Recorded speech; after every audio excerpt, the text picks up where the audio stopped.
रामनीलमेघश्याम कोदण्ड राम रघुकुलाब्धिसोम परन्धाम सार्वभौम नीलमेघश्याम रघुराम राम राम रघुराम जय राम राम राम जय राम. శ్రద్ధగా వింటున్నది. కథ చెబుతున్నారు. రామలక్ష్మణులు హంపి పంపా సరోవరం అక్కడికి వచ్చారు. పంపా సరోవరం కర్ణాటకలో ఉంది, చెప్పుకుందాం. పరమాత్మ ఇక సుగ్రీవునితో మైత్రి. రామచంద్రుడు నారద మహర్షికి సందర్భంగా వస్తుంది, ప్రాసంగికంగా భక్తి యొక్క లక్షణాలు ఉపదేశిస్తాడు. భక్తి లక్షణములు అంటే నారద మహర్షి భక్తి శాస్త్రాన్ని రచించాడు. నారద భక్తి సూత్రములు అని పేరు గ్రంథానికి. సూత్ర రూపంగా భక్తి యొక్క స్వరూప స్వభావాలని లోకానికి చెప్పాడు. చాలా మంచి గ్రంథం అండి. ఇప్పుడు నేను భక్తుడినా కాదా ఆ గ్రంథం చదివితే తెలిసిపోతుంది భక్తుల యొక్క లక్షణాలు. ఆ విధంగా రామచంద్రుడు శబరిని ఉద్ధరించారు. నిన్న అనుకున్నామంటే ఎంత గురువుగారు, శబరి యొక్క గురువు మతంగ మహర్షి, వారు సిద్ధి పొందాడు. సిద్ధి పొందే ముందు శబరికి ఉపదేశిస్తాడు, అమ్మా నువ్వు ఎక్కడికి వెళ్ళదు, ఈ ఇల్లు వదిలిపెట్టి, ఎప్పటికైనా నీకు రామదర్శనం అవుతుంది. ఆ మాట గురువాక్యం. దాన్ని ధరించి ఏళ్ల తరబడి రామచంద్రుణ్ణి ప్రతీక్ష వేచి ఉంటుంది. సో భగవంతుడు స్వభావం ఏమిటంటే భక్తుని యొక్క సంకల్పాన్ని నెరవేర్చటం భగవత్ స్వభావం. ఏం కోరితే అది. ఆ శబరి అనుగ్రహించాలి అని రాముడు ఆ రూపంగా శబరి యొక్క గృహానికి వస్తారండి. పొంగిపోతుంది శబరి. दीपशिखासम ज्योति तन मन जाने होसि पतंग भजहि राम तज काम मद करहि सदा सत्संग.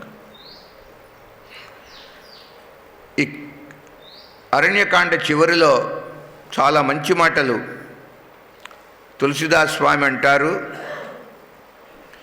జపము లేకున్నా, తపము లేకున్నా, వైరాగ్యాదులు లేకపోయినా,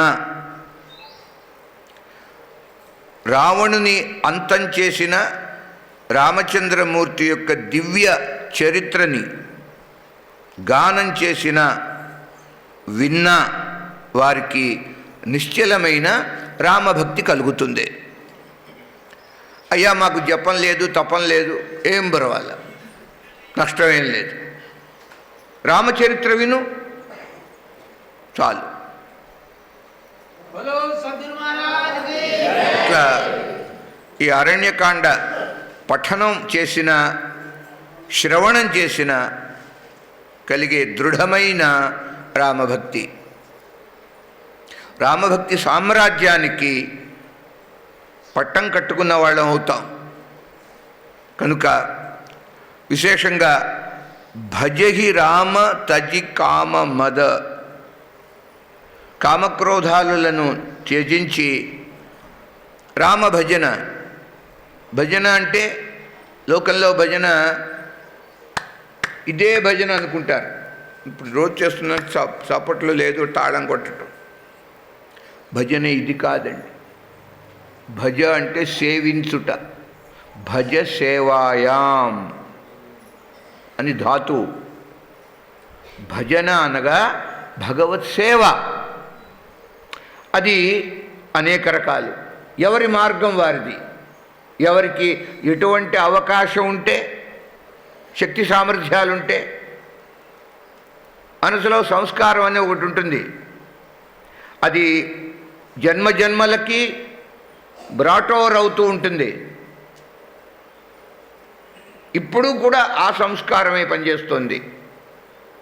దాన్ని బట్టి భగవంతుని ఏ విధంగా సేవించాలో వారే నిర్ణయించుకుంటారు. ఎవరి మార్గం వారిది, ఎవరి శక్తి సామర్థ్యాలు వారివి. మొత్తం మీద ఏదో ఒక రూపంగా పరమాత్మ సేవ చెయ్యటమే భక్తి, భజన ఉంటారు. ఈ సేవలో ఇదొక భాగం. ఎందుకు పూర్వం నుంచి ఈ కరతాళ ధ్వని ఎప్పటి అనాదిగా వస్తోంది. రెండు ప్రయోజనాలు. భౌతిక ప్రయోజనం ఒకటి, ఆధ్యాత్మిక ప్రయోజనం రెండవది. పుణ్యం, పురుషార్థం రెండవది. అది కాకుండానే శరీరంలో అనేక గ్రంథులు ఉంటాయి. గ్రంథులు, గ్లాండ్స్ అంటారు. పిట్యూటరీ గ్లాండ్, ఇలా యాడ్రినల్ గ్లాండ్. డాక్టర్లకు తెలుసు అది. మన మహర్షులు ఎప్పుడో చెప్పారు. గ్రంథులు, అది బ్రహ్మగ్రంథి అని, విష్ణుగ్రంథి అని, రుద్రగ్రంథి లలితా సహస్రంలో వస్తాయి. ఇవి కాక శరీరాన్ని కంట్రోల్ చేసే, నియంత్రణ చేసే అనేక గ్రంథులు, ఒక్కొక్క గ్రంథి నుంచి ఒక రకమైన ద్రవము స్రవిస్తూ ఉంటుంది శరీరంలో. ఆ ద్రవములు పవిత్రంగా ఉంటే, ఎగుడు దిగుడు లేకుండా యుక్తాహార విహారస్య, అలా గనక బ్యాలెన్స్డ్గా ఉంటే శరీరం ఆరోగ్యంగా ఉంటుంది. ఈ గ్రంథులు స్రవించే ద్రవాలు కొంచెం ఎక్కువ తక్కువలైతే అనారోగ్యం వస్తుంది. మహర్షులు ఏం చేశారు? పైసా ఖర్చు లేకుండా భారతీయుల యొక్క, హైందవుల యొక్క శరీరం ఆరోగ్యంగా ఉండాలి. ఏం చేస్తే మనకు తెలియకుండానే ఆరోగ్యం కలుగుతుందండి. ఆ మహర్షి దీనివల్ల చూడండి, ఈ వేలి కింద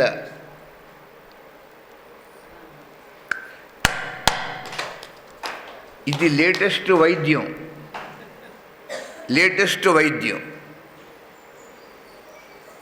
డాక్టర్ చెప్తారు, ఖాళీగా కూర్చోకుండా అనుకుంటూ ఉంటే ఈ గ్రంథులు లోపల ఉంటాయే అవి చక్కబడతాయి, దోషం పోతుంది. వేల లక్షల సంవత్సరాల క్రితం భారతీయ మహర్షులు అందుకే ఈ భజన పెట్టింది. దేవుడు పరంగా చెప్తే అవో పుణ్యం వస్తుంది కదా, చేస్తాం మనం. పుణ్యానికి పుణ్యం, ఆరోగ్యానికి ఆరోగ్యం. ఖాళీగా కూర్చున్నప్పుడు కూడా ఎవరైనా అనుకోనివ్వండి, అడిగితే చెప్పండి ప్రయోజనం, నువ్వు కూడా అట్లా చేసుకో, నీకు ఆరోగ్యంగా ఉంటుంది. కరతాళ ధ్వని.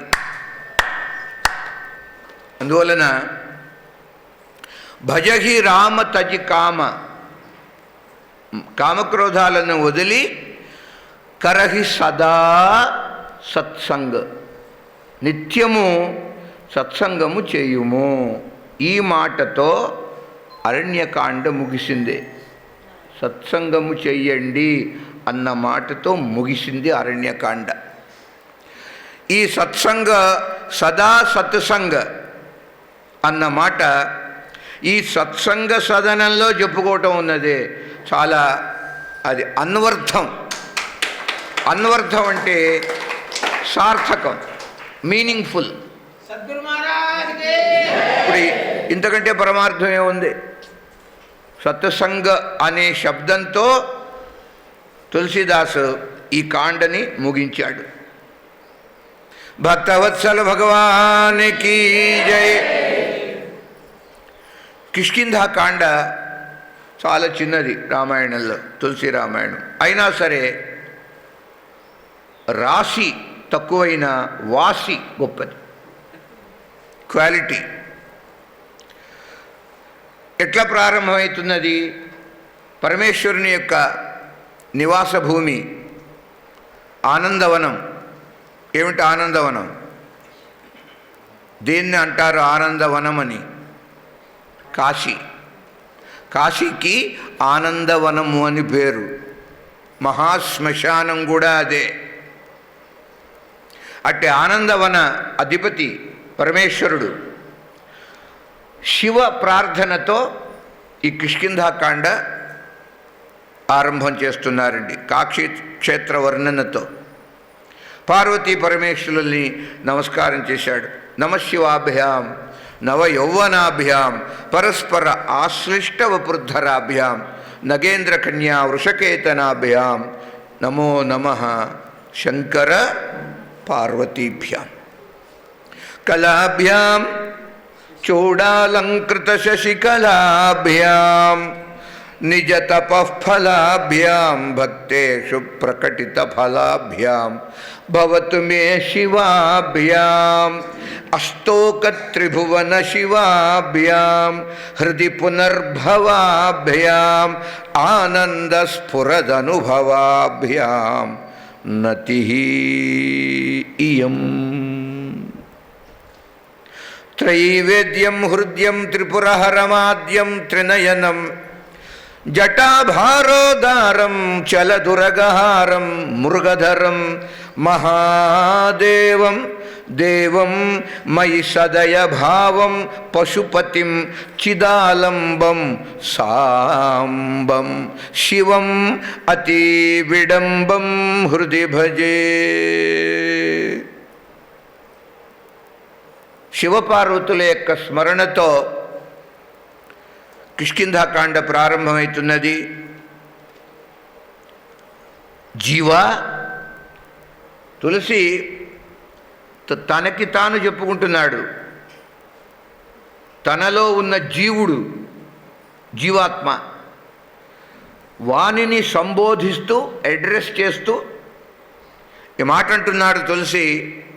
పార్వతీ పరమేశ్వరులు ఎక్కడ నిత్యము నివాసం ఉంటారో, ఏది జ్ఞానభూమియో, జ్ఞానభూమి కాశీ, ఏది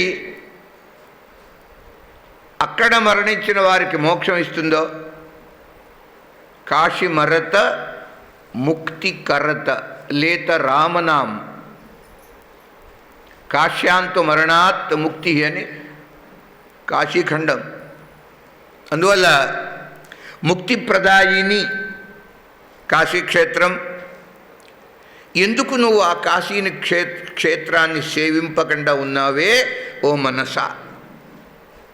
ఎవరికి చెప్పరండి ఆయన, తన మనసుకే చెప్పుకుంటున్నాడు. క్షీరసాగర మథనంలో భయంకరమైన కాలకూటం వచ్చిందే. లోకాలన్నీ తల్లడిల్లిపోతున్నాయి. దేవదానవులు చిలకటం మానేసి ఎక్కడ వాళ్ళు అక్కడ పారిపోయారు. వాసుకి సర్పం యొక్క పడగ వదిలేశారు దేవతలు, రాక్షసులు. పుచ్చం అంటే తోక వదిలారు దేవతలు, పరారైపోయారు.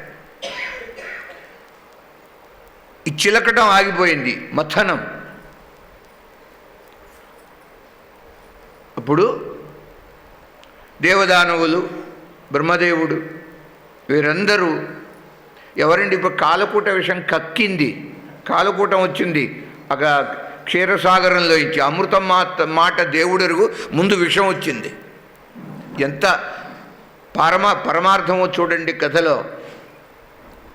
అమృతం కోసం ప్రయత్నం చేస్తుంటే అది రాకుండా మొట్టమొదటిగా ఉద్భవించింది కాలకూట విషం. ఏమిటి ఇది? సాధనకి ఉపక్రమిస్తే ముందు విషమే వస్తుంది మనస్సులో నుంచి. దాన్ని తట్టుకోవాలి. ఆ విషాన్ని పానం చేస్తే అప్పుడు నీకు అమృతం. దుఃఖేషు అనుద్విగ్నమనా సుఖేషు విగతస్పృహ వీతరాగభయక్రోధ స్థితధీ ముని ఉచ్యతే. ముని అంటే ఎవరిని అనాలో పరమాత్మ నిర్వచనం చెప్పాడు ఈ శ్లోకంలో. ఇలా ఉన్నవాడు ముని. ఇంతే కాకుండా చూడండి, భోగము యోగము. భోగము ప్రారంభంలో ఆనందదాయకంగా ఉంటుంది, ఆ తర్వాత విషం అయిపోతుంది భోగం. యోగం ఉన్నదే ప్రారంభంలో విషప్రాయంగా చాలా కష్టం తట్టుకోవటం. యోగం విషం. ఆ విషాన్ని కూడా నీవు తట్టుకోగలిగితే అప్పుడు నీకు అమృతం వస్తుంది. అది క్షీరసాగర మథనంలో ఉన్న పరమార్థం.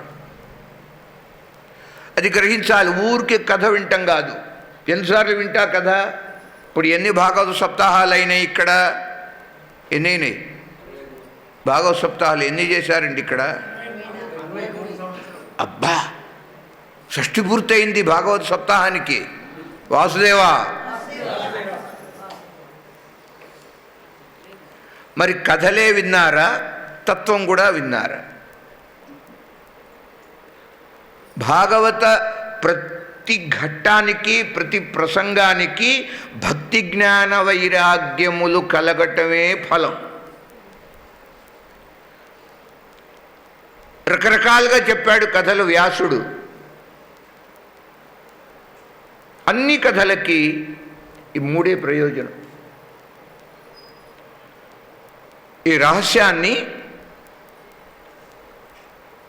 శుకదేవులు 12వ స్కంధం, చిట్ట చివరి స్కంధం 12వ స్కంధంలో చివరగా చెప్తాడు ఈ స్కంధం ఆ కథ రహస్యాన్ని.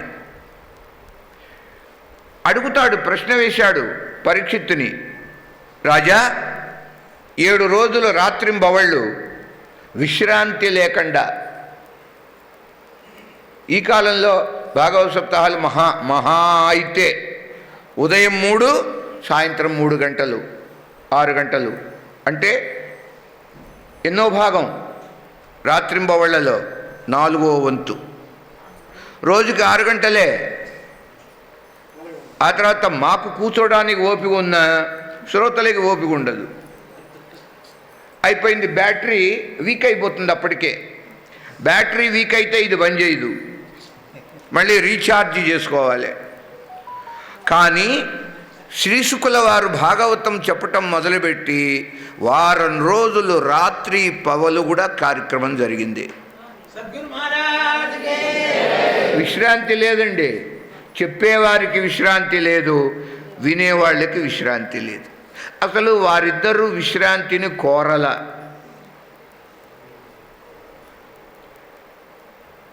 168 గంటల నిర్విరామ ప్రవచనం అది. నైమిషారణ్యంలో సూతుడు చేసింది. అలాగే సుఖస్థలిలో గంగా తీరంలో శ్రీశుకుల వారు వినిపించిన భాగవతము 168 గంటల సుదీర్ఘం. ఇప్పుడు అందులో 1/4 అయిపోయింది. 1/4 కూడా చెప్పటల్లా. ఇప్పుడు మేము ఇంకా ఏదో దాని మీద భ్రాంతితో చెప్తున్నాం. 2 గంటలు అవగొట్టేస్తారు. అంచేత 24 గంటలు చెప్పినా తెమలదు భాగవతం. అలా జరిగింది. చివరి స్కంధంలో శ్రీశుకుల వారు ప్రశ్న వేశారు. అయ్యా రాజా, నీవు అడిగిన ఘట్టాలన్నీ నేను చెప్పా, అడగనవి కూడా నేను స్పృశించా, టచ్ చేశా. ఇన్ని విన్నావు కదా, ఏమిటి వీటి ఫలం? స్పందన ఏమిటి? స్పందన ఏమిటో చెప్పమని పరీక్షిత్ మహారాజు కొన్ని క్షణాలు సమయం తీసుకున్నాడు. సమాధానం చెప్పాల. అడిగాడుగా ఆయన, నీ స్పందన ఏమిటి అని, రెస్పాన్స్ ఏమిటి, నీ ప్రతిచర్య చెప్పకముందే శుకుడే ఆ విషయం చెప్పేశారు. రాజా, ఈ కథలన్నిటికీ భక్తి జ్ఞాన వైరాగ్యాలు కలగటమే ప్రధానం. కథా సన్నివేశాలు, పాత్రల యొక్క సంభాషణ, డైలాగ్స్, వాతావరణం ఇవి ముఖ్యం కాదు. భక్తి జ్ఞాన వైరాగ్యం అవే ప్రధానం. కనుక 1, 2, 3 సార్లు కథ క్షుణ్ణంగా తెలియాలి. అప్పుడు కథ మీద విచారణ జరపాలి. కథల మీదే ఆట్టే బుద్ధి పెట్టుకోరాదు. పెట్టుకున్న ప్రయోజనం లేదు. ఎన్నిసార్లు వింటారో కథ? 63 సార్లు విన్నారు ఆ కథలు ఒక్కొక్క దాన్ని. దానివల్ల కలగవలసినటువంటి ప్రయోజనం కలగాలి. అది శ్రీశుకుల వారు చెబుతున్నారు. కథా ఇమాహ కథా, ఈ కథలు, నేను చెప్పిన ఈ కథలు ఎటువంటివి? కథితా మహీయసాం వితాయ లోకేషు యశః పరేయుషాం. ఏ మహాపురుషుల యొక్క కథలు నీకు నేను వినిపించానో వారం రోజులు, వాళ్ళలో ఒక్కడు కూడా ఈ రోజున లేడు భూమి మీద. వారందరూ గతించారు. గతించిన వారి కథలు చెప్పా నీకు. ఏ కాలంలో గతించారు? వేల సంవత్సరాల క్రితమే వారు గతించారు. ఈ లోకేషు యశః పరేయుషాం, వారు భౌతికంగా లేరు కానీ ఆ మహాపురుషుల యొక్క, మహాభక్తుల యొక్క యశస్సు, కీర్తి ఇప్పటికీ ఉంది. మనుషులు లేరు. చూడండి, గొప్పవారు పుణ్యకార్యాలు చేస్తే వారు ఉండరు, వారి కీర్తి ఉంటుంది. ప్రజలు చెప్పుకుంటారు మహాపురుషులండి. అలాంటి కథలు నీకు చెప్పా. చనిపోయిన వాళ్ళ గురించి ఎందుకండి మనం తెలుసుకోవాలి? ఈ శ్లోకంలో ప్రయోజనం ఉంది. వారి యొక్క జీవిత చరిత్రలు కనుక విన్నట్లయితే మనకి స్ఫూర్తి కలుగుతుంది, చైతన్యవంతులు అవుతాం. వాని వలన 3 ముఖ్యంగా పరమార్థం అండి ఇది. భక్తి కలుగుతుంది, జ్ఞానం కలుగుతుంది, వైరాగ్యం కలుగుతుంది. కథాశ్రవణం చేయటం వల్ల ఇదే ప్రయోజనం. ఒకప్పుడు చాలా పెద్దగా ఉన్న కథ సంక్షిప్తం అవుతుంది. మరొక సందర్భంలో చాలా చిన్న కథ పెద్దదవుతుంది. పెద్దదైనా చిన్నదైనా లక్ష్యం ఒకటే, భక్తి జ్ఞాన వైరాగ్యం. ఈ సంగతి చిట్ట శ్రీశుకుల వారు మహారాజుతో చెప్పాడు. ముక్తాయింపు అంటారండి. ముక్తాయింపు అంటే చివరికి వచ్చేస్తే సంగీతంలో కూడా ముక్తాయింపు ఉంటుంది, అర్థమైపోతుంది మనకి, కచేరీ అయిపోతుంది. అలాంటి మాట, చాలా గొప్ప మాట అది. సాధారణంగా ముందు మూలం చదువుకోవాలి, మూల గ్రంథం చదవాలి. మూల గ్రంథం చదివితే ఎక్కడ ఏదుందో తెలుస్తుంది. గీత ఉన్నది 700 శ్లోకాలు. ప్రతి శ్లోకం, ప్రతి అక్షరం, ప్రతి శబ్దం, అలాగే ఏ పురాణమైనా. కనుక కిష్కింధాకాండ శివపార్వతుల యొక్క ధ్యానంతో ప్రారంభమవుతున్నది. భగవంతుడు చూడండి, కాలకూట విషం వచ్చింది మొట్టమొదటగా. అందు గురించి ఇంత సంగతి చెప్పుకుందాం. సాధనలో ముందు విషమే వస్తుంది, తట్టుకోవాలి, ఓర్చుకోవాలి, ప్రాణం పోదు. అలా నిలబడితే అప్పుడు పరమాత్మ అమృతం ఇస్తాడు. భోగములో ముందు అమృతం, తర్వాత అది విషమవుతుంది. యోగములో ముందు విషము, తర్వాత అమృతం. అది కాలకూటం. ఈ క్షీరసాగర మథనం, అందులో ఉన్నటువంటి భావం గీతాచార్యుడు దాన్ని సిద్ధాంతంగా చెప్పాడు లోకానికి. కాన కాలకూట విషయాన్ని పరమాత్మ దగ్గరికి వెళ్ళారు దేవతలు, ధనుజులు. మహానుభావ ఇలా వచ్చింది, ఏం చేయమంటావు? లోకాలన్నీ తగలబడిపోతున్నాయి. శివుడు పక్కనే ఉన్నది కదా అమ్మవారు సతీదేవి, చూచారు. ఏమే ఇలా వచ్చారు, విషం తాగమంటున్నారు, మరి నీ యొక్క అనుమతి ఉంటే నేను విషం ఏమో తాగిన తర్వాత వెనక్కి రాగలనో రాలేనో. మామూలు విషం కాదుగా. ఇప్పుడు ఈ రోజుల్లో విషం పుచ్చుకున్నా చావటల్లా, ఎందుకంటే అది కూడా కల్తీ అయిపోయింది. విషం కూడా కల్తీ. అలాంటి దౌర్భాగ్యంగా ఉన్నాం ఇప్పుడు మనం. మరి కాలకూటం అలాంటిది కాదుగా. వాసన తగిలితే చాలు చచ్చూరుకుంటారు. పరమశివుడు అమ్మవారిని అనుమతి అడిగారు. ఆవిడంటుంది, చాలు చాలండి, భలే చెప్తున్నారు మీరు. ఏదో ఇప్పుడు ఇంతమంది దేవతలు ప్రధానమైన వాళ్ళందరూ ఉన్నారుగా, వాళ్ళ దగ్గర అబ్బా ఈ శివుడు భార్యని అడగనిదే, అనుమతి లేనిదే ఏమీ చెయ్యడు అన్నట్టుగా లోకులకి తెలియాలని వారందరి ముందు, ఏమే సతీదేవి ఇలా వచ్చారే, విషం తాగమన్నారు, తాగమంటావా వద్దా? అలా అడుగుతున్నారు మీరు. ప్రతి విషయాన్ని ఇట్లాగే అడుగుతున్నారు. రోజు నాకు చెప్పా పెట్టకుండా ఎన్ని కార్యాలు మీరు సాధించారు అమ్మవారు అంటున్నది. కనుక ఆ తల్లి అన్నది, మృంగెడు వాడు విభుండని మృంగెడిదియు గరళమనియు మేలని ప్రజకున్ మృంగుమనే సర్వమంగళ మంగళ సూత్రంబు ఎంత మది నమ్మినదో. భక్తవత్సల భగవానికి. అమ్మవారు మృంగుమనే, ఇంత చిన్న విషయం నన్ను అడుగుతారేంటి స్వామి? సమయం లేదు, అక్కడ లోకాలు అంటుకుపోతున్నాయి, దహించుకుపోతున్నాయి. ఇక్కడ మీరు మీనమేషాలు లెక్క పెడుతూ కూర్చుంటారా? వెళ్ళండి, బయలుదేరండి. అంత ప్రోత్సాహం అండి. ఆవిడ భర్తని విషం తాగమని ప్రోత్సహిస్తోంది.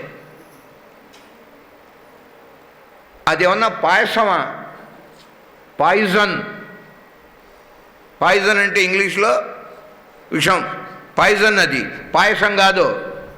అయినా సరే ఆమె ఆ మంగళసూత్రం, గిరీశబద్ధ మాంగళ్య మంగళాయై నమో నమః, ఆ నామాన్ని ఇక్కడ స్మరించాలి.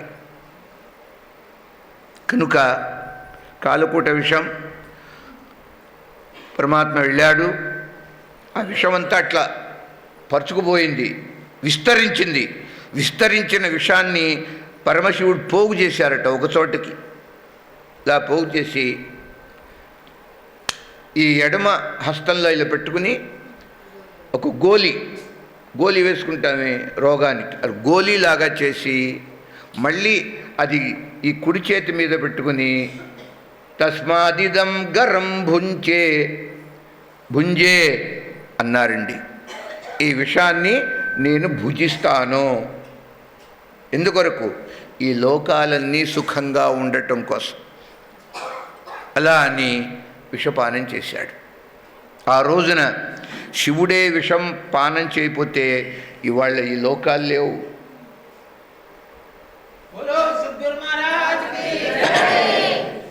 అట్టి పరమశివుడు అవలీలగా పానం చేశాడు మహానుభావుడు. ఎందుకని? యశివో నామరూపాభ్యాం యా దేవి సర్వమంగళ తయో సంస్మరణాత్ నిత్యం సర్వతో జయం మంగళం. సర్వతో జయం, అన్ని విధాల జయము మంగళప్రదం. ఆ శివ పార్వతుల యొక్క స్మరణ. ఈయన శివ,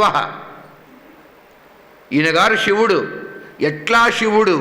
నామరూపాభ్యాం శివ. శ్లోక తాత్పర్యం బాగా వంట పట్టాలి, అర్థంతో సహా చదవాలి. యహ, ఏ శివుడైతే నామత రూపత శివంకరుడో శుభకరుడో. శివుడు రెండు రకాలుగా శుభం కలిగిస్తాడు. ఒకటి నామత, ఆయన నామం జపించటం వల్ల శుభం. రెండవది రూపత, రూపం వల్ల. సో నామరూపాలు శివునికి రెండు శివంకరములు. ఆ భావన అట్లా చేయాలి. అమ్మవారు యా దేవి, ఆ దేవి ఆమె ఎలాంటిది? సర్వమంగళ, అన్ని రకాల మంగళం.